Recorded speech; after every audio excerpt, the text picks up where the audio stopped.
Je perds mon temps pour éviter que d'autres le perdent dans 50 ans.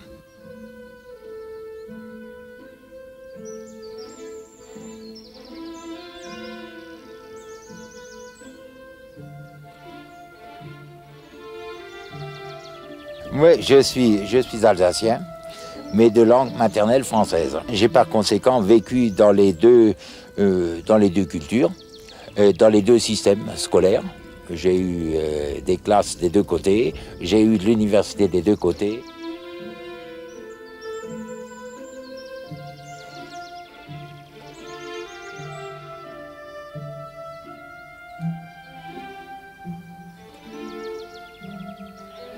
Pour l'instant, je termine, pour ainsi dire, un septennat, à savoir mon premier septennat au Collège de France. Je me trouve à l'aise dans une région qui est à la fois un haut lieu de la culture et de la nature, et qui a une très longue histoire. Et les sites préhistoriques de la région sont extrêmement nombreux, importants. On distingue, les préhistoriens distinguent une civilisation de Hallstatt qui se trouve ici dans mon dos, et une civilisation de Mondsee sur le lac du même nom. Et pendant un millénaire, une abbaye, une des plus importantes abbayes du nord des Alpes, s'est installée sur ce lac. C'était une région riche, et riche d'abord parce qu'il y avait du gibier, il y avait du poisson, mais riche surtout parce que c'était le grenier à sel de l'Europe ou à peu près. Je considère qu'on ne comprend rien à la grammaire quand on ne s'intéresse pas à la totalité de ce qui entoure le cerveau, la pensée, l'expérience humaine, l'histoire. C'est épouvantable. On devient une espèce d'omnibus. Ben, c'est très gênant. Parce que toute méthode doit être serrée et précise. Or, la méthode du linguiste comprend une ouverture. Il y a une sorte de contradiction extraordinaire. Il faut qu'un microscope serve en même temps de longue vue. L'objet propre de la grammaire, c'est d'étudier la manière dont le langage, effectivement, exprime et parfois suscite et entraîne la pensée. Dans la grammaire elle-même, il y a également des éléments différents, pas seulement la pensée qui est donc d'une certaine manière à l'extérieur de la grammaire, mais il y a d'une part les éléments et d'autre part les mécanismes. Et il faut au moins 3 clés pour accéder aux faits grammaticaux. La connaissance des éléments, c'est-à-dire des mots, du dictionnaire, la connaissance des mécanismes de la grammaire et l'intuition de ce qui peut se passer dans la pensée. Ces 3 clés, vous voyez, nous sommes au pied d'un lac, nous survolons plus exactement un lac qui s'appelait déjà chez les Romains le lac de la Lune, ce qui signifie le Mondsee en germanique. Et vous voyez qu'il a l'allure d'une demi-lune. Et au bout de ce lac, il y a une abbaye qui s'appelle l'abbaye de Mondsee. Autour de cette abbaye, il y avait un bourg, comme autour de toutes les grosses abbayes. Dans ce bourg se sont installés, au bout d'un certain temps, des sortes de syndicats professionnels, c'est-à-dire des corporations. Et chaque corporation avait son magot dans son armoire. Et chaque armoire avait 3 clés. Et il fallait le président, le vice-président et le trésorier, pour parler en termes d'association actuelle, pour avoir accès au magot et également pour l'enrichir. Et la grammaire, le problème de la grammaire, c'est un peu ceci. Il faut 3 clés, mais il faut être à la fois le président, le vice-président et le trésorier. Voilà ce que j'essaie d'être, ça fait beaucoup de boulot. On pourrait se demander pourquoi ne pas travailler n'importe où, mais tant qu'à faire, autant travailler dans une région où on parle la langue sur laquelle je travaille. La journée d'un grammairien, toutes les journées d'un grammairien se ressemblent, puisqu'on observe et on réfléchit. Sur cette toile de fond, bien sûr, il y a tout ce qui est normalement l'occupation, j'allais dire presque matérielle, de l'enseignement qui vous prend une partie de l'année, dont la préparation, et la rédaction des résumés après coup, la participation à des colloques, des congrès, puis la rédaction d'articles et, dans mon cas particulier, même la rédaction de quelques chapitres d'une sorte de roman fleuve sur la grammaire, ce qui vous montre qu'il y a de la matière, puisque j'en suis à peu près à 3000 pages et je pense n'avoir pas terminé, du moins je l'espère.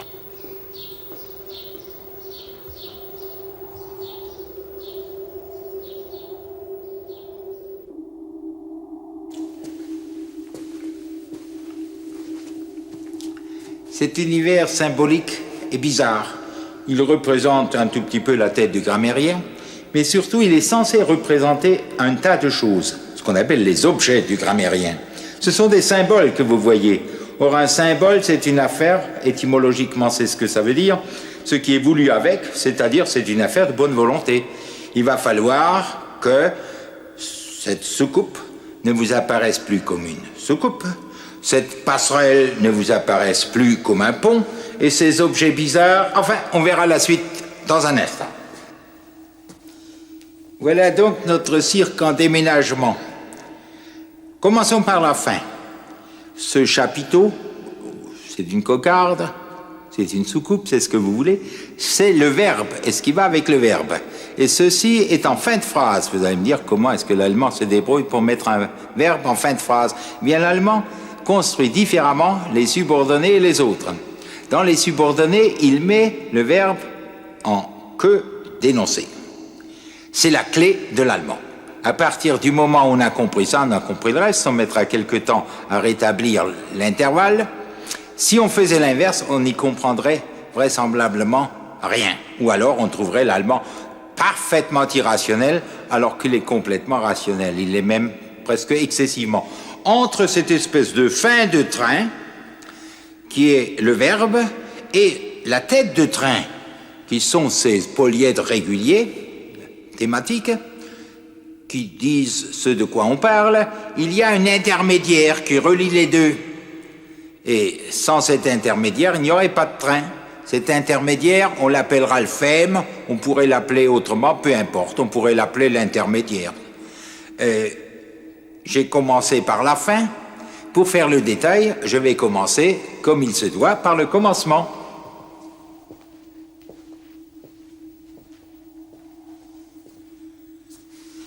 Ces différents volumes très réguliers, chacun, mais très différents les uns des autres, représentent le donné, le percept. Ce sont les corps réguliers, appelés ainsi depuis Platon, qui a calculé leur nombre, tous les corps qui entrent parfaitement dans une sphère. En plus, ici, vous voyez que leurs surfaces sont colorées différemment. En réalité, ces couleurs ne sont pas gratuites. Elles ont, vous l'imaginez bien, elles aussi un rôle. Très exactement, elles ont le rôle de reproduire, de signifier, de rappeler le rôle des groupes de mots ou des mots, le rôle ou encore la fonction.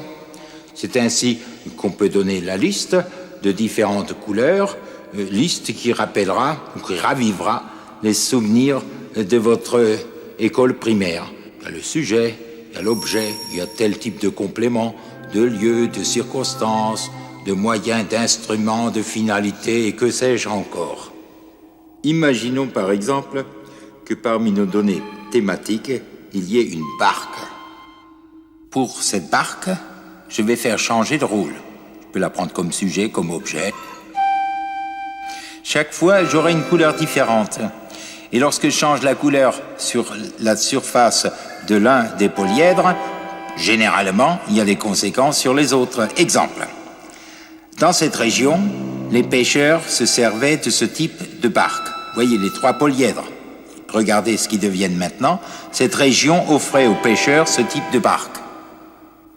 On peut laisser les rôles inchangés et permuter les positions. Cela vous donnera, avec 3 éléments, 6 combinaisons. Exemple. Autrefois, dans ce lac, les pêcheurs. Autrefois, les pêcheurs dans ce lac. Dans ce lac, autrefois, les pêcheurs. Dans ce lac, les pêcheurs, autrefois. Les pêcheurs, autrefois, dans ce lac. Les pêcheurs, dans ce lac, autrefois. Vous me direz, continuez et terminez enfin votre phrase. Allons-y. Ne prenez pas plus de poissons que de raison, et ne risquez donc pas la grande crise de la profession. Et comme vous le voyez, on peut combiner aisément le changement de la position et le changement du rôle ou de la fonction. Cela finit par donner un mécanisme autonome qui tourne tout seul, heureusement pour les programmateurs futurs de la traduction automatique.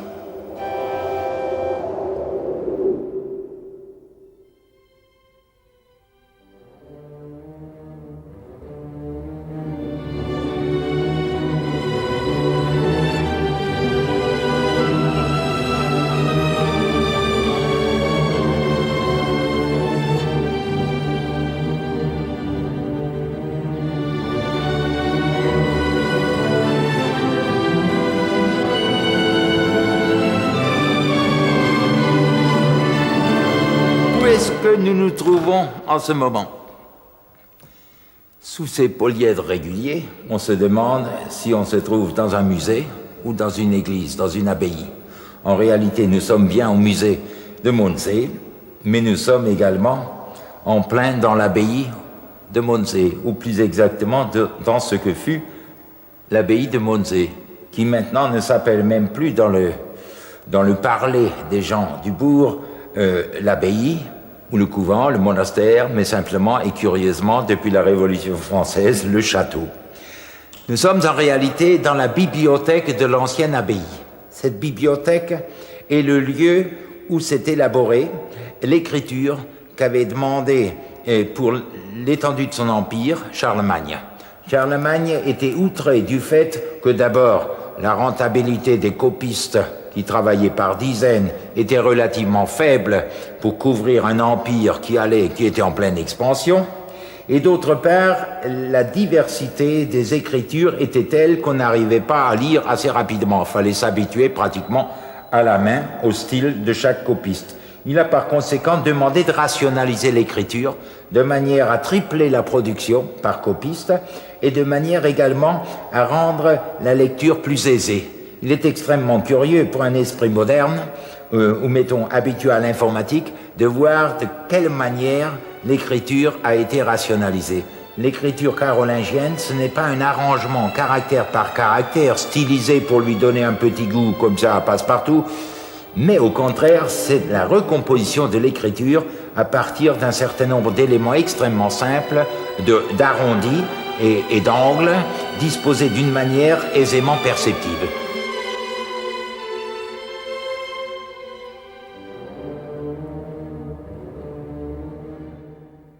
L'écriture carolingienne a amené, à quelques siècles près, la réforme. Et la réforme, c'est un détail curieux, a pris dans mon domaine de logicogrammaire, a pris son essor ici, c'est une anecdote mais néanmoins, c'est intéressant, c'est à Mondsee que fut rédigée, puis recopiée, la première grammaire logique ou logicogrammaire publiée en langue allemande. Cette barque, sauvée il y a quelques années des eaux, trouvée dans la boue, qui conserve bien, est une barque typique du Mondsee. Elle s'appelle même barque de Mondsee, c'est un type caractéristique d'embarcation. C'était une embarcation de pêche essentiellement au filet. Elle avait énormément d'avantages. D'abord, elle est pratiquée dans un seul tronc de sapin qui mettait en gros 2 siècles et demi pour atteindre les 36 pieds nécessaires. Les 36 pieds nécessaires à 3 hommes qui travaillaient cette masse, ce tronc, pendant 3 jours. Et c'était une affaire tout à fait rituelle. En 3 jours, les 3 hommes devaient avoir terminé. Et cette barque qui ensuite disparaissait à quelques mètres sous l'eau, puisque c'est du sapin qui n'aurait pas eu le poids nécessaire, on le laissait pendant une saison. Et même plus tard, chaque hiver, on le remettait, j'allais dire à flot, plus exactement, on le mettait dans le lac pour qu'il prenne de l'eau et qu'il durcisse. Cette barque permettait de naviguer d'une manière très stable, parce que faisant dans les 11 mètres, 36 pieds c'est à peu près ça, dans les 11 mètres de long, elle ne prenait pas les vagues, elle prenait 3 vagues à la fois, c'est-à-dire qu'elle restait toujours horizontale. En plus, il n'y avait aucune aspérité, alors que les autres barques, les barques construites en planche, ont nécessairement en dessous des aspérités. Et les aspérités risquaient d'accrocher des filets.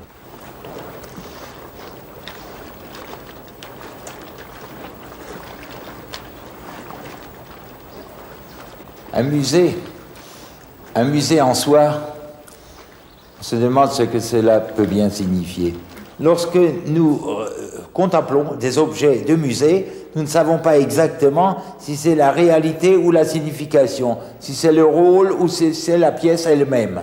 Parce qu'en réalité, notre perception est contemporaine. Lorsque nous voyons un filet ou une barque, aujourd'hui une barque ancienne, nous la voyons maintenant, mais cette barque, elle n'est pas dans l'eau, elle était dans l'eau. Et lorsqu'elle était dans l'eau, nous n'étions pas témoins. C'est-à-dire que les objets qui initialement étaient des sortes de thèmes, de réunions de thèmes, de données brutes, sont devenues des données interprétées, c'est-à-dire ont pris de la signification. Et aux yeux du grammairien, ils sont devenus, pour ainsi dire, concepts.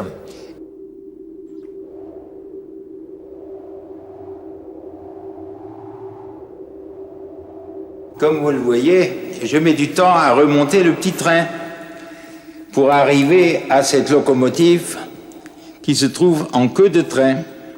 C'est le REM.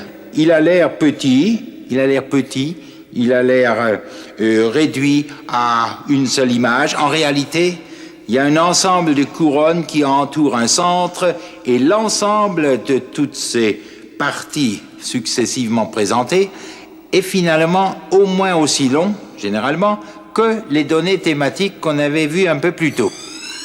Au milieu de la cocarde, vous avez le point essentiel. Le minimum absolu, c'est le verbe conjugué. Par exemple, pêche, pêchera, pêchions, pêchait, aurait, veut, voulons, et des choses de ce genre, comportant ce qu'on appelle les marques de personne, de temps et de mode. C'est le minimum. Sans cela, pas de rème. Mais en revanche, quand vous avez cela seul, vous pouvez l'enrichir, et l'enrichir de diverses façons. Vous pouvez, par exemple, à partir du noyau seul, mettons par exemple A, il a, j'ai, tu as, il a, A. Je peux enrichir en ajoutant un participe ou un infinitif. Par exemple, je peux dire, il a voulu pêcher. Je pourrais dire également, il veut avoir pêché. Je peux combiner ce qu'on appelle des formes verbales, de manière à obtenir comme ça des systèmes qui sont plus ou moins roses ou rouges. Vous voyez qu'ils ont tous la couleur, disons, la couleur symboliquement parlant, verbale. Je peux procéder à un autre type d'enrichissement. Je repars sur mon noyau, je réduis le REM au noyau et je vais prendre le verbe, comme on dit, pêcher. Il pêche. Il peut pêcher tout seul. Où est-ce que tu vas? Qu'est-ce que tu fais? Je pêche. Je peux également dire, tiens, qu'est-ce qu'il fait? Qu'est-ce qu'il pêche? Il pêche la truite. Je peux dire pêcher la truite sans permis. Et quand je dis pêcher la truite sans permis, je vais avoir mon noyau pêché, puis je vais avoir un premier cercle concentrique qui va être la truite, et ensuite un second qui va représenter sans permis. Vous voyez que cette fois, les cercles extérieurs ne sont pas rouges ni roses. Ils ont des couleurs que vous connaissez déjà. Vous vous souvenez des couleurs des polyèdres réguliers. Ce sont les couleurs attribuées aux différents cas, sujet, objet, complément, et ainsi de suite. Lorsque je combine maintenant les deux types d'enrichissement, et au fond, même pour obtenir des REM infiniment plus longs, je n'aurai jamais que la combinaison de ces deux types. Autrement dit, avec l'exemple qui va venir maintenant, vous saurez tout, puisque je combine les deux seuls types possibles. Le premier type, c'est donc a voulu pêcher. L'autre type, c'est pêcher la truite sans permis. La combinaison donne un REM à 5 cercles, a voulu pêcher la truite sans permis. Et si je lis ça dans l'autre sens, cela donnerait sans permis la truite pêchée voulu a. Ça va vous paraître du chinois. Si vous vous souvenez de quelques leçons d'allemand, vous allez évidemment comprendre, ou vous avez deviné depuis longtemps, que ce chinois, c'est de l'allemand. Effectivement, l'allemand va dire « sans permis, la truite pêchée voulu a ». Pourquoi? Parce que l'allemand et le français lisent en réalité les mêmes rapports sur la même cocarde, avec le même centre, avec la même périphérie. Simplement, le français, centrifuge, va partir du centre, il va s'enfuir, centrifuge, il va s'enfuir vers la périphérie, alors que l'allemand, dit centripète, part de la périphérie et il va courir vers le centre.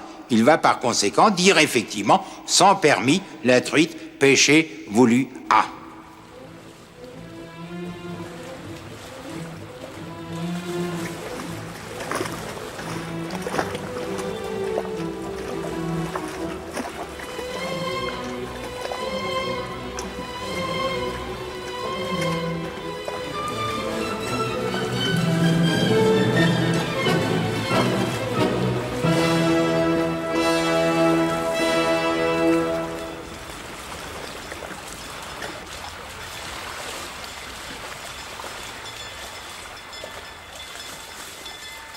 L'endroit s'appelle Ort. Ort, en allemand, ça veut dire lieu. C'est donc, pour ainsi dire, un lieu par excellence. Et il se compose de 2 châteaux, une partie lacustre, nous y sommes, et une partie, de l'autre côté, est un pont, passerelle d'une centaine de mètres.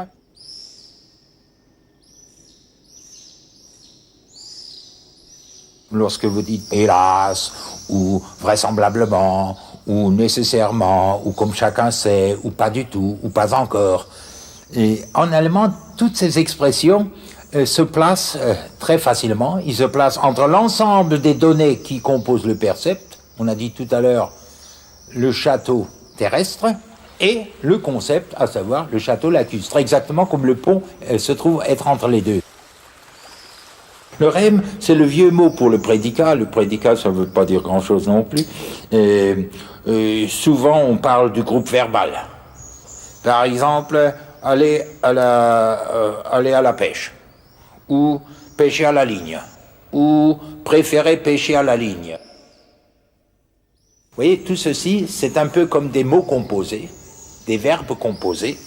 Vous voyez d'ailleurs qu'on prononce ces locutions comme s'il s'agissait d'un seul mot. Et effectivement, ces mots, et qui sont très organisés, on ne peut pas dire n'importe quoi. Quand je dis devoir aller à la pêche, je ne peux pas dire devoir à la pêche aller, ni aller à la pêche devoir, ni aller devoir à la pêche. Mais j'ai par conséquent toujours une certaine organisation. De même que vous avez dans un complexe tel que le mot décomposé, qui se compose et se décompose en décon et posé, vous allez avoir décomposé et pas con déposé, ni déposé con, etc. Vous avez une organisation. Et le rème, donc ce prédicat, finalement est une sorte de verbe composé. Ça, c'est pour l'organisation extérieure, langagière, nos mots. Mais ce qui correspond dans la pensée, c'est un concept. C'est un concept complexe. Bon, il est imaginé par nous, il est ordonné par nous. Ce sont nos représentations, nous en sommes les architectes et les maîtres. Pour le thème, ça n'est pas du tout comme ça. Personnellement, je préfère, pour bien opposer les deux comportements, dire que le rème, le concept, tout ce groupe verbal avec les exemples que je vous ai donnés, signifie quelque chose, il signifie du sens. Tandis que l'autre, il désigne. On ne désigne pas des sens, en français évidemment, on désigne des objets, on désigne des réalités. Ce mot « femme » est assez bizarre, et je ne l'ai pas inventé, il a un siècle. Pourquoi est-ce que je l'emploie? Parce qu'il rime, il faut que les choses riment un tout petit peu. Le premier que vous aviez vu, le rème, c'était le vieux mot grec pour verbe composé, pour expression d'un complexe. Le mot thème, ça ne dérange personne, c'est du vocabulaire courant. Et le femme entre les deux, alors là c'est intéressant, c'est une sorte de pont, passerelle. L'équivalent s'appelait au Moyen-Âge en français la copule. Entre-temps, les grammairiens ont abandonné la copule puisqu'ils avaient le sentiment psychologiquement que du moment qu'il y avait quelque chose dont on parlait et quelque chose qu'on en disait, il n'y avait pas de tiers larron à chercher. En réalité, c'est beaucoup plus compliqué que cela. Non seulement il y a un élément intermédiaire, mais cet élément intermédiaire a une fonction extraordinaire, c'est qu'il permet de varier.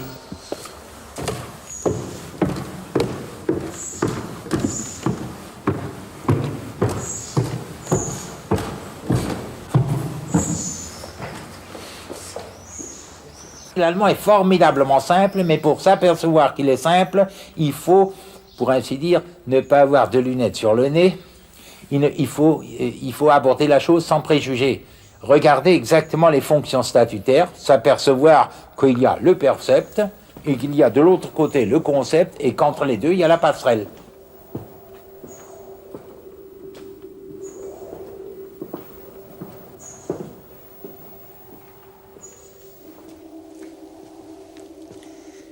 Entre le rème et le thème, entre le concept conçu et le percept perçu. En d'autres termes, entre l'idée et la chose, comment imaginer à moyen terme?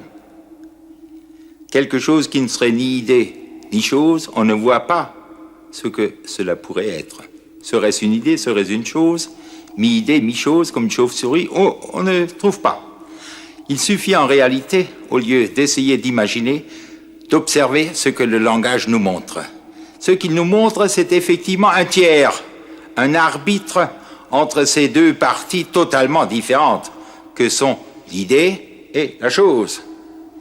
Cet arbitre doit se prononcer sur la convenance du concept au percept. Il doit dire si telle idée convient à telle chose. Cette convenance est complexe. Elle est représentée ici par une sorte de pont à tablier unique, mais à 4 arches. Le tablier unique montre qu'il s'agit effectivement, grosso modo et de manière assez compacte, d'un type de relation entre les deux extrêmes totalement originaux et proprement incomparables. L'arche qui se rapproche le plus de la couronne extérieure du rème, c'est l'arche du oui et non. Je n'ai pas d'autres exemples à donner. Je pourrais même en donner moins, parce que le langage, du moment qu'il n'y en a que 2, se contente de nous prescrire un des deux. Lorsque nous pensons oui, il est inutile de le dire. Lorsque nous ne pensons pas oui, il faut dire non. Dans certains cas d'emphase, on peut rajouter le oui, bien sûr. Mais cette arche n'est destinée à rien d'autre que le oui et le non. Ça pose pas. S'il n'y avait que cette arche pour tout le pont, on aurait construit ici un pont-levis. Mais le fait est beaucoup plus complexe. L'arche qui précède nous donne déjà de la rationalité. Nous ne disons plus simplement on a constaté oui ou non, mais on a réfléchi et on sait que nécessairement, donc par nécessité ou par simple possibilité, ce sera oui et non. Le nécessaire et le possible, c'est le propre de la 3e arche, si j'appelle première la plus subjective. Avant cette arche de la rationalité, il y a l'arche de l'estimation. On calcule quand on ne sait pas raisonner suffisamment, quand on connaît insuffisamment les phénomènes. Qu'est-ce qu'on fait? On fait des statistiques. Quand on fait des statistiques, on se prononce sur la probabilité. Et là, il y a beaucoup plus que 2 degrés de probabilité, comme le savent tous les sondeurs d'opinion. C'est la 3e arche en partant du rème, la 2e en partant du thème. Alors, cette arche la plus subjective, qu'est-elle? D'abord 2 exemples. Hélas, ou comme un chacun sait, ou malheureusement, ou espérons que, et ainsi de suite. C'est très curieux. Un géomètre penserait que des données telles que le conformisme, ou l'envie, ou l'angoisse, ne devraient pas faire partie des modalités du jugement. Un économiste serait beaucoup plus réservé, plus prudent, parce qu'il sait que, par exemple, le cours de la bourse va varier selon des phénomènes d'opinion estimés, présumés, et selon des espoirs du joueur, ou selon également des degrés, des types d'angoisse. Cela fait donc partie, et le langage nous enseigne que tout ceci fait partie de cette passerelle, mais passerelle qu'il convient de passer entièrement. Il nous est impossible de dire quoi que ce soit sans nous prononcer sur la convenance.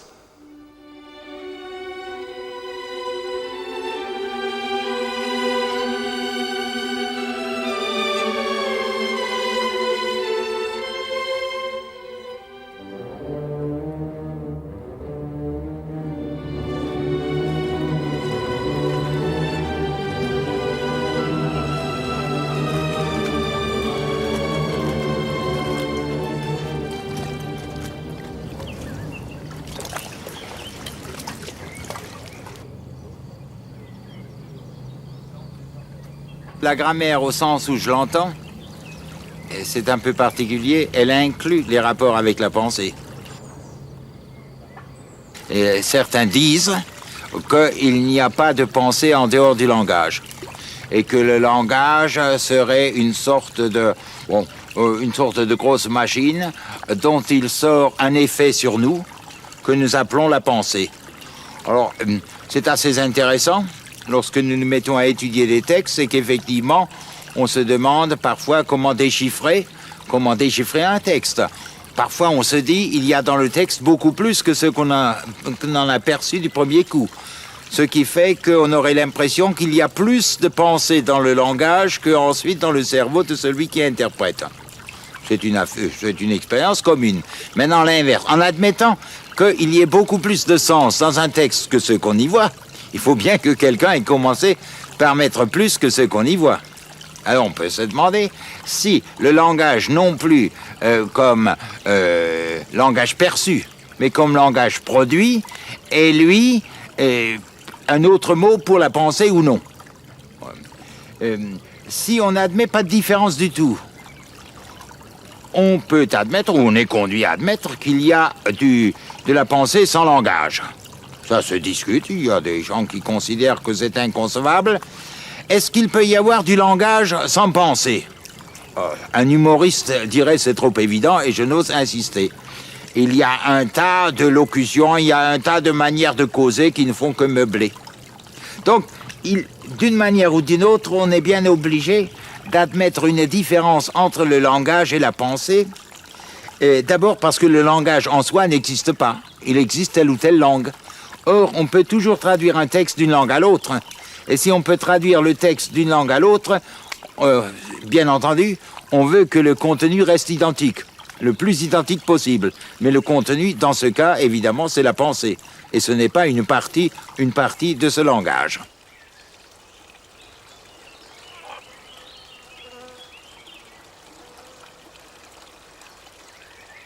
La grammaire a tendance, comme l'argot, à être relativement anarchique. Et de temps en temps, il y a une sorte de férule d'académie ou de maître d'école qui exige un langage, par exemple, dépourvu de parenthèses. Dans l'improvisation, ce qui est le cas actuellement, je fais parenthèse sur parenthèse à l'intérieur, avec des dérivés, des carrefours et ainsi de suite. Ce qui est tout à fait normal, dans la mesure où l'autre comprend ce que l'on veut dire, tout à fait normal dans le langage spontané oral. Maintenant, il arrive de temps en temps qu'on parle comme on écrit. De temps en temps, on apprend à parler comme on écrit. Il y a d'ailleurs des gens qui réussissent à parler, des orateurs qui inventent, quand ils improvisent un texte, c'est un texte pratiquement imprimé. Généralement, il est horriblement ennuyeux. Inversement, il arrive que des gens écrivent comme on parle. Surtout comme on parle à présent que les moyens de communication ne sont plus simplement l'écrit, c'est-à-dire le livre, mais sont l'oral. Il eût été impossible, il y a un siècle, de faire ce que je fais en ce moment. On n'aurait pas pu communiquer, en admettant que ça ait beaucoup de sens et que ça se comprenne, ce que je raconte, on n'aurait pas pu communiquer ce que je suis en train d'imaginer ou de concevoir, de formuler de la même manière. On n'aurait rien compris. Le langage tel qu'il est réalisé dans le discours est beaucoup plus sinueux, plus complexe, il a beaucoup de relief. Alors que le langage écrit en avait beaucoup moins, il était très discipliné. Il se trouve que la discipline à l'époque était nécessaire à la communication. Aujourd'hui, ça n'est pas évident. Il n'est pas évident que le langage très léché communique mieux ce qu'on voulait dire.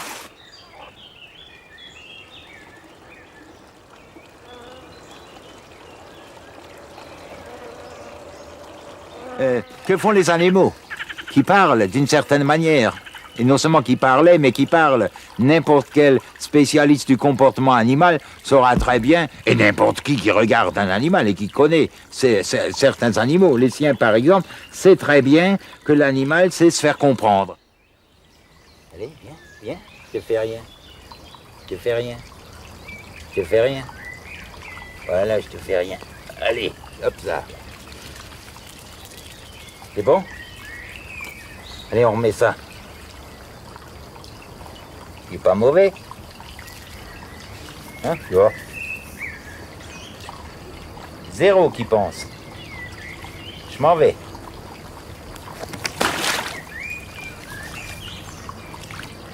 Salut. Il y a un langage des chiens, évidemment. Est-ce qu'il y a un langage des chenilles? On n'en sait rien. Est-ce qu'il y a un langage des aigles? On n'en sait rien. Des crocodiles? Probablement que oui.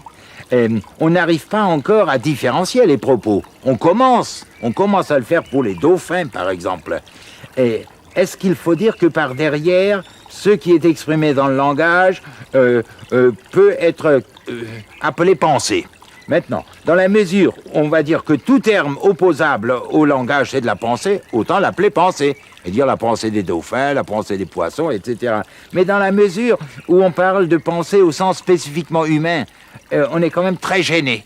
Parce que le langage spécifiquement humain consiste quand même de manière permanente à associer d'une manière ou d'une autre, par le FEM, un certain nombre de concepts que nous avons élaborés en réfléchissant et appliquer ça aux percepts que nous avons, soit de manière immédiate devant nous, soit de manière différée par l'intermédiaire de notre mémoire. Alors, est-ce que l'animal pense ? Non, pas dans ce sens, certainement. Mais de dire que l'animal ne pense pas, je n'oserais pas l'avancer.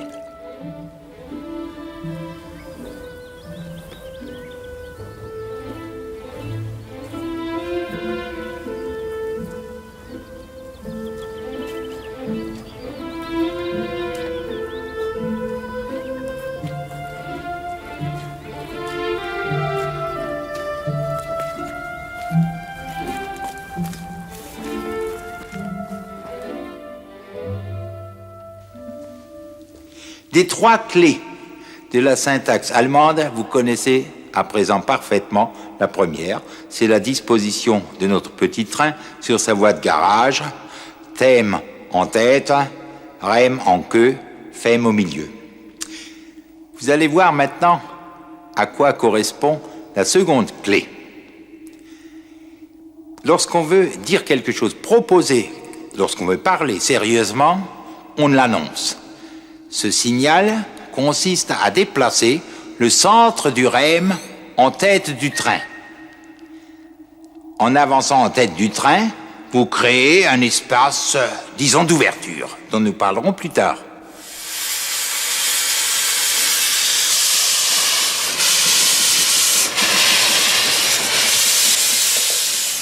Vous voyez, la ponctuation, d'abord, il n'y en a pas dans le langage oral.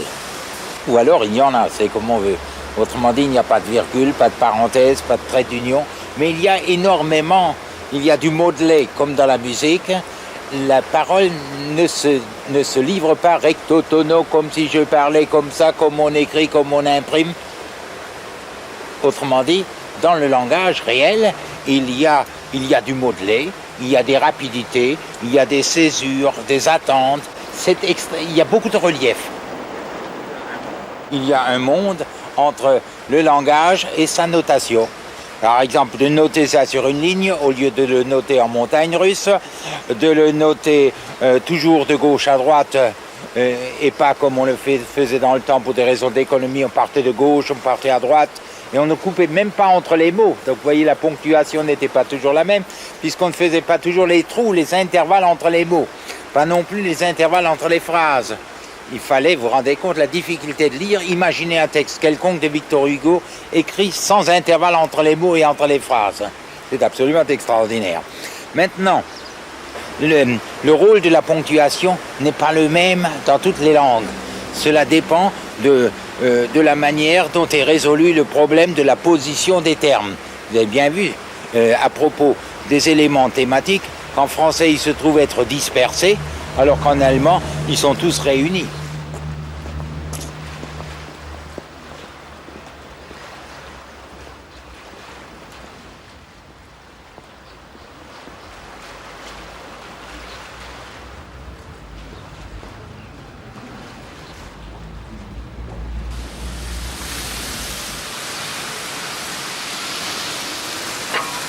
Ah oui, il y a plusieurs choses tout à fait étranges.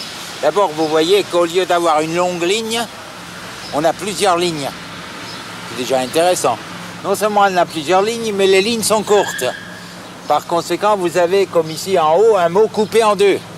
Puis vous avez de la ponctuation. Comme le tiret ne suffit pas, les deux points ne suffisent pas, les points d'exclamation ne suffisent pas, ils en ont rajouté. Vous avez un tiret, c'est un tas de choses là-dedans. En plus, vous avez différents types de caractères. C'est ainsi que le mot « grand » paraît deux fois. D'abord au superlatif et ensuite au comparatif. Au superlatif, c'est le bonheur le plus grand. Et ensuite, un bonheur plus grand encore. C'est banal, mais le plus grand, c'est énorme.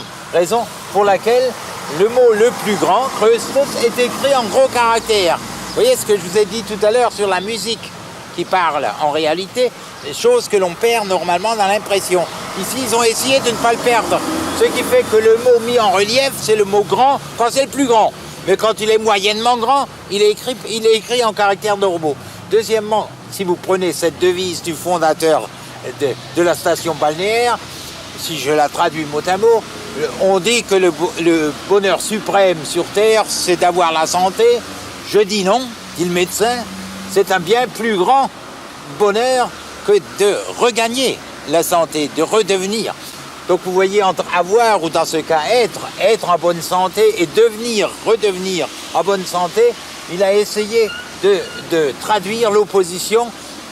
On dit que c'est bien d'être, c'est encore bien mieux de le redevenir. Raison pour laquelle il a essayé de traduire simplement en imprimant des choses plus grandes. Vous voyez, on n'a pas besoin d'un livre entier sur cette petite inscription. Vous avez déjà tous les problèmes, à savoir la ponctuation, les coupures dans les mots, les intervalles et les mises en valeur.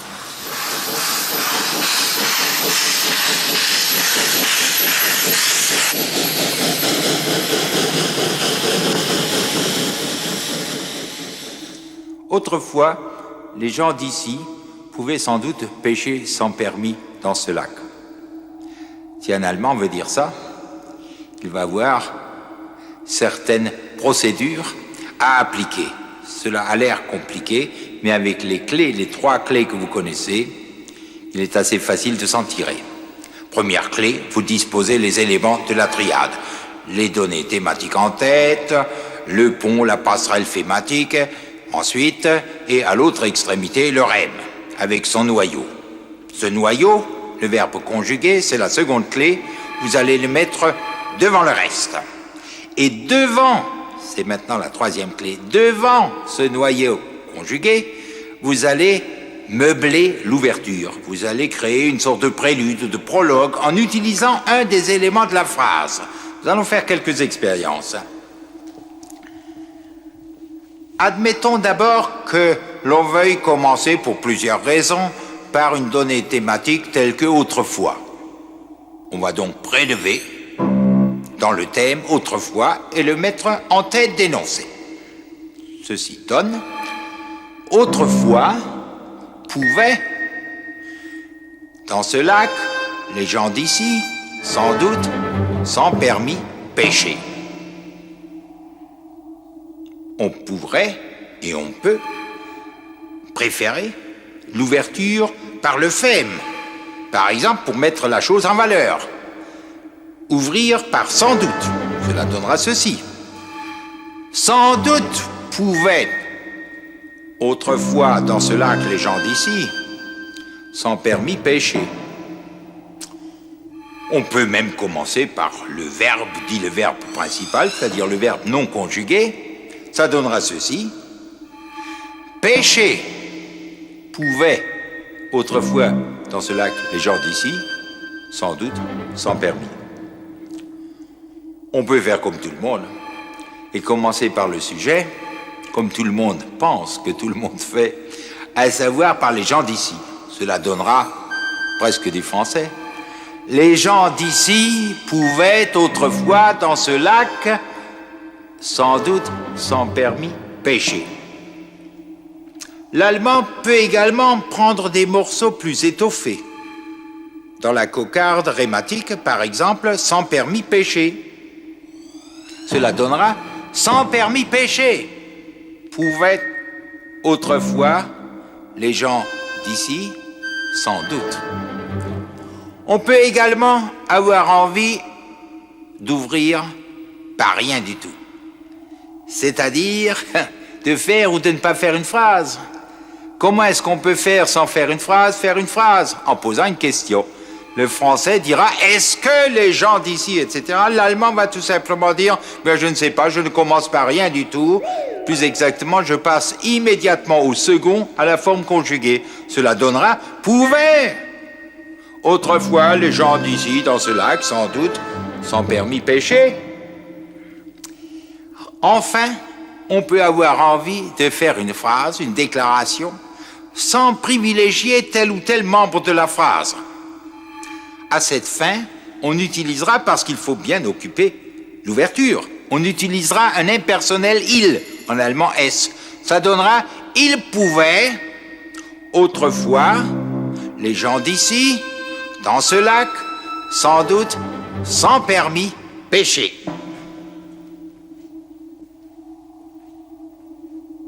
C'est ainsi qu'en allemand, on entendra tout simplement, par exemple, in diesem See durften früher die Mondseher wahrscheinlich ohne Lizenz fischen.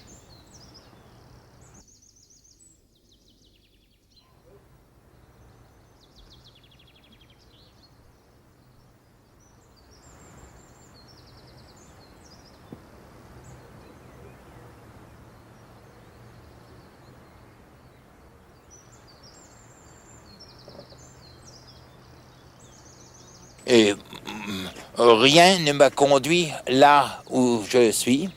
Et tout m'aurait conduit ailleurs, mais vraiment ailleurs. C'est-à-dire que si j'avais suivi une démarche régulière, des méthodes absolument canoniques, je ne me serais probablement pas occupé des mêmes problèmes.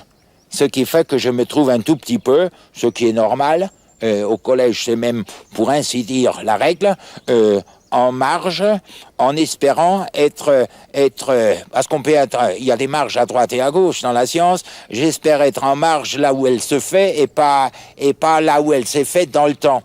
Je dis ceci parce que je trouve que le Moyen-Âge et l'Antiquité n'étaient pas si bêtes que ça et que par conséquent je ne me trouve pas tellement progressiste au sens habituel du terme. Je trouve que ce qui est le plus raisonnable, c'est de respecter énormément le passé quand on fait quelques pas vers l'avenir, parce que dans quelques années, on sera soi-même forcément du passé, et il vaut mieux avoir respecté tout ce qui est passé pour ne pas sombrer dans le ridicule à ce moment-là.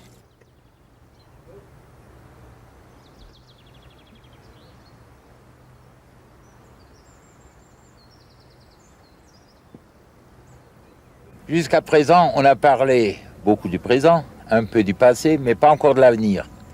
De même, on a parlé de la nature, de la culture, mais pas encore de la technique.